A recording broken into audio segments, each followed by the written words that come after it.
Hello everyone! Welcome to this episode of our news show.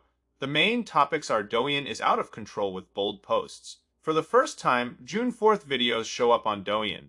The topic is, because this is my duty. After 36 years, we hear this on Douyin for the first time. Late at night, Douyin explodes with posts about 1989. June 4th recalls Jing and Jintao. Is China's review system crashing? Ayumi Hamasaki's Macau show gets cancelled by China too.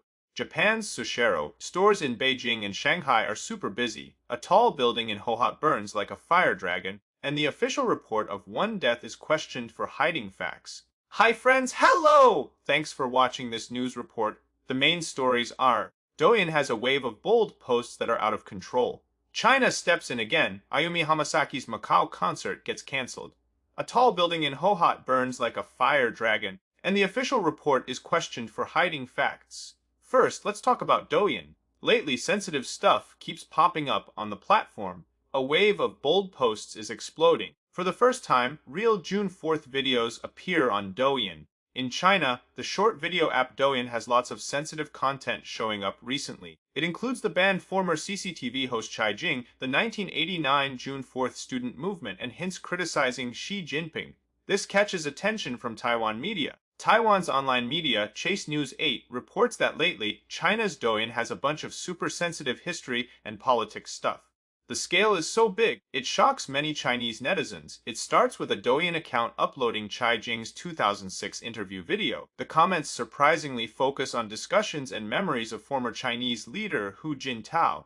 Since Jing and Hu Jintao are sensitive names on China's internet, the video staying up on Douyin seems very unusual to many netizens. Next, Douyin has users posting timelines of provinces declaring independence during the 1911 revolution. They show it in tables or animations. Even though it's history, it involves government changes and local independence, so people wonder about the hidden meanings. Late at night, videos about recall themes appear on Douyin. They don't point to anyone specific, but netizens think this is very sensitive in China's online world. The most shocking part is real footage from the June 4th event documentary showing up on Douyin. It stuns the whole online community. The video shows a student with a red headband riding a bike to Tiananmen Square to join the protest. A foreign reporter stops him and asks why he's going. He says simply and firmly to protest at Tiananmen Square, and a reporter asks why, and he replies without hesitation, "Because this is my duty." Many people comment. This is the first time seeing this on Douyin. Someone also posts a video hinting at former Chinese leader Zhao Ziyang. It's from before the June 4th massacre, when he went to Tiananmen to advise students. Comments have many direct mentions of 8964. The most watched one is a creative video called Bear 2 Criticism Meeting. The main character is the cartoon Bear 2, but many netizens see it as hunting at current leader Xi Jinping. The symbols are strong, making this the most sensitive part.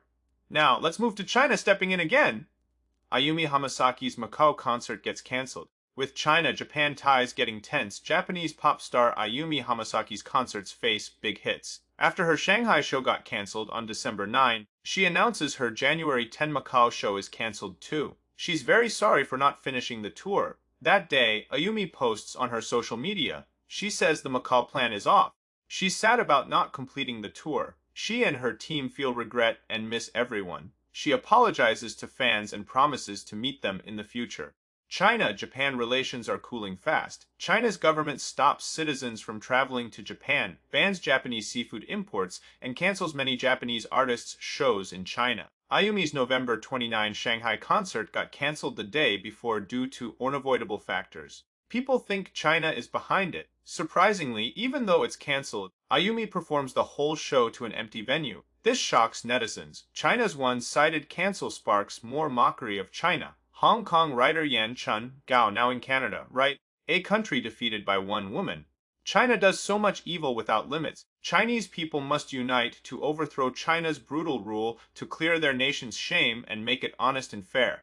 Next, China boycotts, but people don't care. Japan's Sushiro stores in Beijing and Shanghai are packed. China-Japan diplomacy is tense lately. China's government pauses Japanese seafood imports and tells people not to travel to Japan. Official media still stirs hate against Japan, But Japan's chain brand Sushiro in Beijing, Shanghai, and other places is super busy. Sushiro's 2 Shanghai stores opened on December 6 and got crazy popular. A netizen visited the Zhongshan Park Longzimeng store on the 9th. Video shows the store opens at 11 a.m., but by 9:30 a.m., the line is so long you can't see the end. Staff say over 1,000 people got numbers the day before. Japanese media like Kyodo News reports that even with cold China-Japan ties, Sushiro wins praise for good value. The Shanghai store opening last Saturday was huge. Before opening, about 700 groups waited. Some waited 14 hours. Taiwan's Central News Agency reporter checked Beijing's first Sushiro. During mealtimes, it's crowded. You wait 3 hours to eat Japanese sushi. Some customers say it's hard to avoid all Japanese stuff. The staff and mall workers are Chinese working for a living.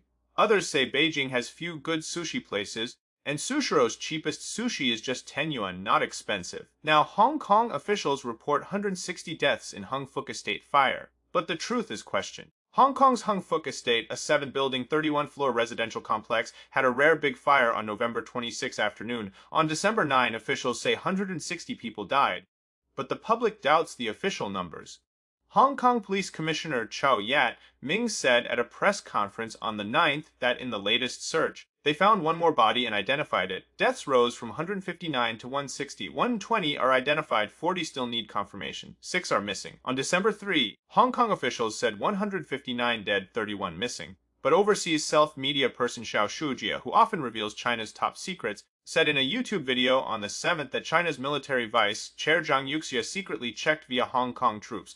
The real death toll is 134 with 72 unidentified. Xi Jinping orders to keep public deaths at 200. Hong Kong Chief Executive John Lee got the order and announced 159 on the 3rd. Also U.S. Epoch Times reported on the 8th that an unnamed relative of a Hung Fook fire victim said her parents died in the fire.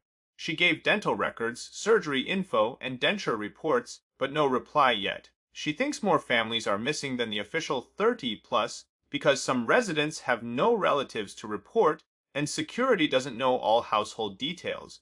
This lady also says the official deaths and missing don't match what residents know. In one burned building, Hung Chiang House, over 100 are still missing, so she believes real deaths are more than reported. Next, a tall building in Hohhot burns like a fire dragon. Official report questioned for hiding facts. On December 9, videos online show a mall building in Inner Mongolia's Hohhot burning from top to bottom like a fire dragon. But China's officials only say, first floor fire, and on death. People question if they're hiding the disaster. Videos show the high rise on fire, flames from bottom to top. Fire jumps along the building, burning pieces fall down. From the video talk, it's around 3 a.m. The fire seems in a tall mall with people living upstairs next to homes. They say, there are still people inside. Can't be no one. Hohhot Fire Department says at 20:14 a.m. Helium Plaza's first-floor barbecue shop caught fire, extinguished at 3:26 a.m., causing 1 death, and so on. Netizens mock it as, don't ask if you believe, just if you submit, report. Eyewitnesses say flames climbed the wall decorations, with thick smoke forming fire waves. It spread from first floor to whole building fast.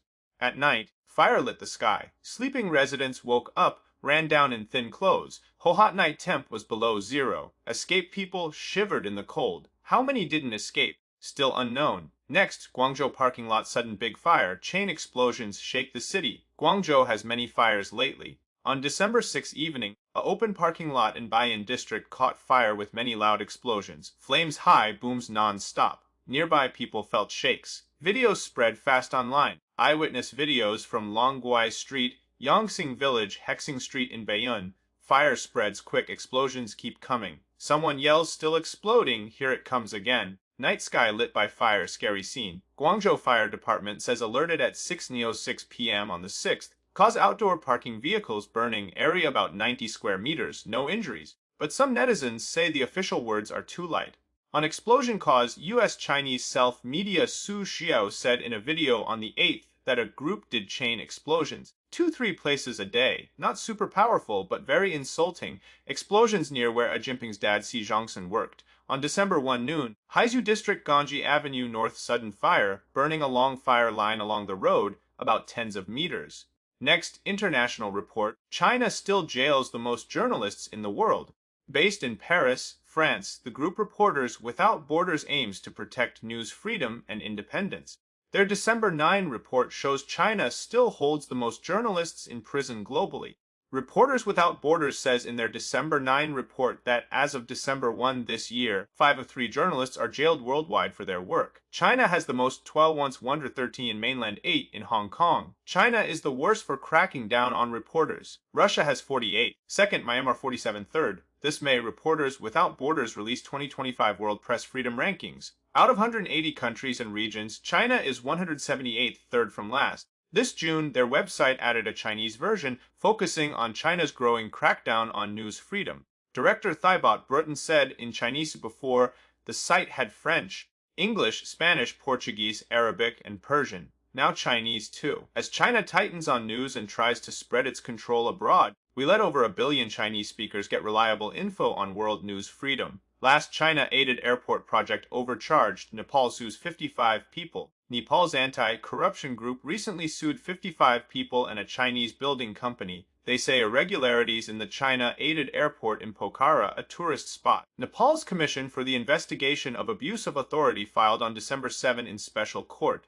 They accuse China KMC Engineering Co. and Nepal officials of teaming up. By rigging bids and buys, costs rose 30% to 50%, losing about $74 million. The 55 accused include former Nepal ministers and top officials. Charges taking kickbacks, neglecting duty, abusing power. The group wants $63 million back from defendants, their biggest corruption claim ever. This September, youth protests in Nepal toppled former PM Oli. To calm them, interim government led by former Chief Justice Sushila Karki promises zero tolerance for corruption. This is Nepal's first lawsuit against a big China-funded project for corruption. It's seen as a move to regain public trust. Thanks for watching this episode. Please like, subscribe, and comment below. Thank you. See you next time.